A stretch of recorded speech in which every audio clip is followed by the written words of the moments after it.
সাল 2001 7 অক্টোবর 9/11-এর মতন ঘটনার পুনরাবৃত্তি ঠেকাতে শুরু হয় যুক্তরাষ্ট্রের সন্ত্রাসবাদ বিরোধী যুদ্ধ। এই যুদ্ধের অংশ হিসেবে আফগানিস্তানে যুক্তরাষ্ট্র তার মিত্ররা শুরু করে অপারেশন এন্ডিউরিং ফ্রিডম। প্রথম দিনেই অপারেশনের অংশ হিসেবে ব্যবহৃত হয় পাইলটবিহীন সামরিক বিমান, বর্তমানে যেটি সামরিক ড্রোন নামে পরিচিত।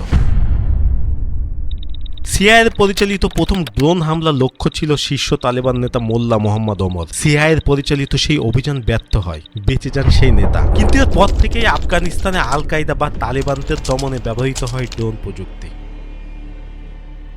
এই প্রযুক্তি যুক্তরাষ্ট্র ব্যবহার করেছে অন্যান্য যুদ্ধ ফ্রন্টেও। মূলত তখন থেকেই সবার সামনে আসে সামরিক ড্রোনের ব্যবহার। অস্ত্র বাণিজ্যে বরাবরই শীর্ষ ছিল যুক্তরাষ্ট্র, নিজেদের নতুন নতুন সামরিক অস্ত্রগুলো রপ্তানি করে বন্ধু প্রতিম দেশগুলোতে। তবে অস্ত্র রপ্তানিতে শীর্ষে থাকলেও MQ-9-এর মতন ড্রোনগুলো কোনো মিত্র দেশের কাছে তখন পর্যন্ত বিক্রি শুরু করেনি যুক্তরাষ্ট্র।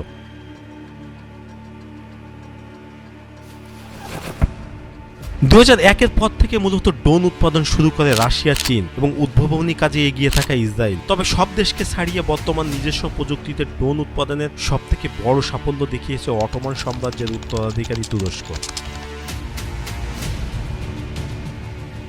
আজকে আলোচনা করব তুরস্কের ড্রোন উৎপাদনে সুপার পাওয়ার হওয়ার পিছনের গল্প নিয়ে। সাথেই থাকুন।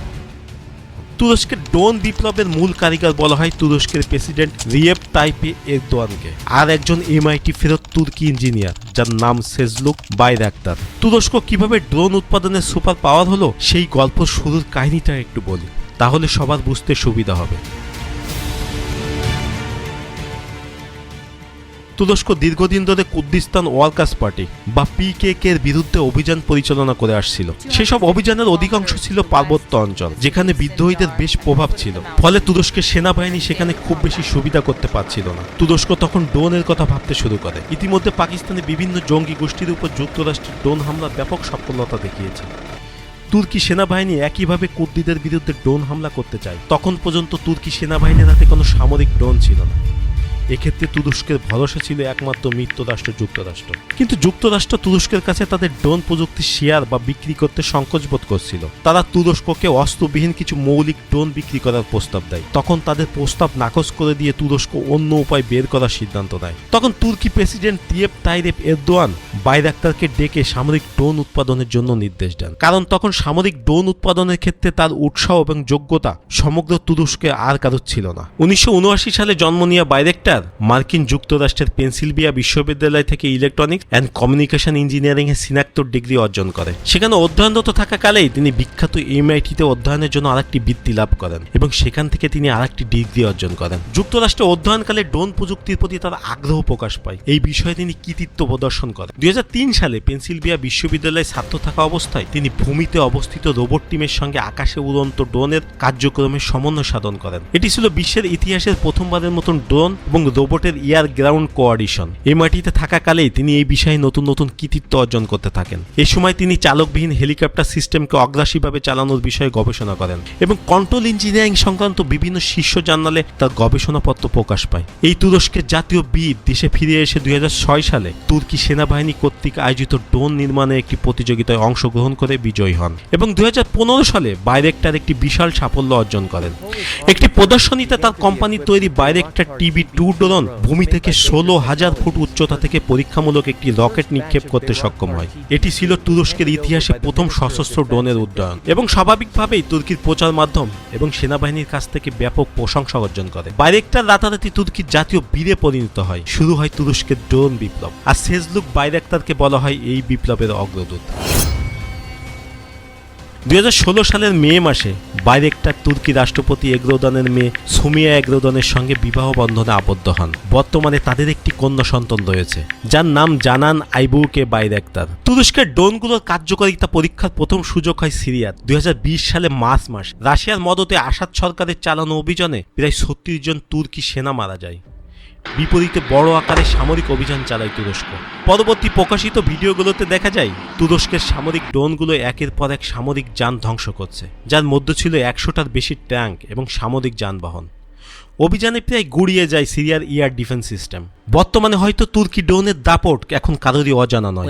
আর্মেনিয়া আজারবাইজান যুদ্ধ থেকে শুরু করে রাশিয়া ইউক্রেন যুদ্ধ সফলতার স্বাক্ষর রেখে যাচ্ছে তুরস্কের তৈরি সামরিক ড্রোনগুলো। যুদ্ধের পাশাপাশি শান্তিকালীন অভিযানেও নিজেদের অপ্রতিদ্বন্দ্বিতা বজায় রেখেছে তুরস্কের ড্রোন বহর, যার সর্বশেষ নজির দেখা গেল ইব্রাহিম রাইসির বিধ্বস্ত হেলিকপ্টার ধ্বংসাবশেষ উদ্ধার কাজে। This is the moment Turkey's Akinci unmanned aerial vehicle detected the wreckage of the helicopter carrying Iranian President Ebrahim Raisi and his delegation after it crashed in Iran's mountainous East Azerbaijan region. Raisi's chopper went down while returning from the Iran-Azerbaijan border. Darkness fell soon after. Thick fog and bad weather hindered rescue operations, and time was running out. A little after midnight, the Turkish Ministry of National Defense deployed the Akinci UAV and a Cougar-type helicopter with night vision capabilities to help search for the downed copter. Soon after, 200,000 people were riveted to Flight Radar 24, tracking the drone's movements as it circled Iranian skies. The Akinci is a high-altitude, long-endurance drone developed by Turkish defense company Baykat. UAV আনম্যান Arial vehicle বা মানুষবিহীন আকাশযান, যাকে চলিত কথায় বলা হয় drone. তুরস্কের তার প্রধান উৎপাদনকারী হচ্ছে দুটি। বাইরেক্টার ডিফেন্স নামের প্রতিষ্ঠানটির তৈরি করা বাইরেক্টার TB2 এবং বাইরেক্টার আনক্যাচিং নামের দুটি ড্রোন ব্যাপক পরিচিত। অন্য আরেকটি বড় উৎপাদনকারী হচ্ছে টার্কিশ এয়ার স্পেস ইন্ডাস্ট্রি। এদের তৈরি ড্রোনের নাম TI আঙ্কা এবং TI আঙ্কাজুর। তুর্কি ড্রোনগুলোর সাধারণ বৈশিষ্ট্য হলো এরা অনেক উচ্চতা থেকে সুনির্দিষ্ট স্থানে আঘাত আনতে পারে। এগুলো অত্যন্ত নিখুঁতভাবে নির্ধারিত লক্ষ্যবস্তুর উপর ক্ষেপণাস্ত্র বা বোমা ফেলতে পারে। তুর্কি ড্রোনগুলো শুধু হামলা চালানোর জন্যও নয়, বরং নজরদারি, গোয়েন্দা তথ্য সংগ্রহের জন্য ব্যাপকভাবে ব্যবহৃত। এসব ড্রোনগুলো উচ্চ ক্ষমতা সম্পন্ন ক্যামেরা এবং সেন্সর থাকে, যা সামরিক বাহিনীকে সঠিক তথ্য সরবরাহ করে। এসব সামরিক ড্রোনগুলো সাধারণত সুনির্দিষ্ট ক্ষেপণাস্ত্র বা রকেট দ্বারা সজ্জিত থাকে। এই ক্ষেপণাস্ত্রগুলো দূর থেকে পরিচালিত হতে পারে এবং নির্দিষ্ট লক্ষ্যবস্তুতে আঘাত আনতে পারে।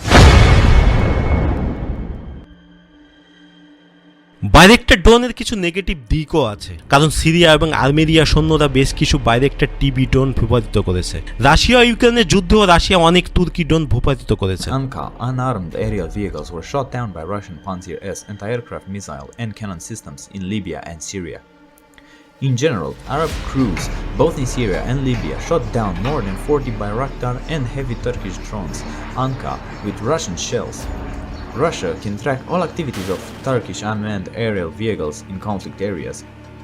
In the Idlib area, কিছু সীমাবদ্ধতা ছাড়া বিশ্বজুড়ে তুর্কি ড্রোনের জনপ্রিয়তার পিছনে বড় কারণ হলো বিশ্ববাজারের কম দাম এবং বিক্রি প্রক্রিয়া সহজ। তুর্কি ড্রোনগুলো মার্কিন ড্রোনের তুলনায় বেশ সস্তা। বর্তমানে ড্রোন উৎপাদনে ইসরায়েলকে ছাপিয়ে চীনের কাছাকাছি চলে গিয়েছে তুর্কিরা। তাদের কিছু ড্রোন আবার যুক্তরাষ্ট্রের সমমানের। তাদের কাছে এমন কিছু ড্রোন প্রযুক্তি রয়েছে যা রাশিয়ার কাছেও নাই। তুর্কি ড্রোন এখন তুরস্ক ছাড়াও অনেক দেশের হাতে রয়েছে, যেমন Qatar, Azerbaijan, Libya, Ukraine, Morocco, Poland, Kyrgyzstan, Nigeria, Ethiopia, Pakistan, Djibouti, Uganda, Togo এবং বাংলাদেশ।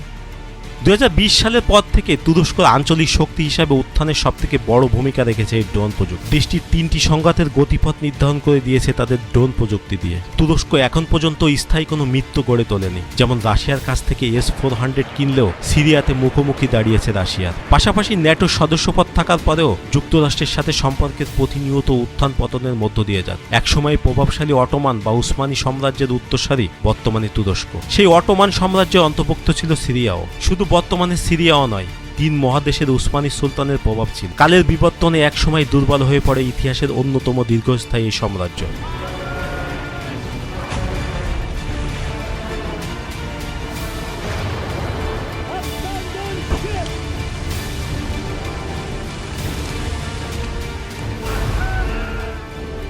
প্রথম বিশ্বযুদ্ধে হারার পর অটোমান সাম্রাজ্যের বিলুপ্তি ঘটে। বাংলায় একটি কথা প্রচলিত আছে, নদী শুকিয়ে গেলেও তার চিহ্ন রেখে যায়। তেমনি একসময় শক্তিশালী অটোমান সাম্রাজ্য হারিয়ে গেলেও তাদের উত্তরসূরি তুর্কিদের প্রভাব কিন্তু একেবারেই কমে যায়নি।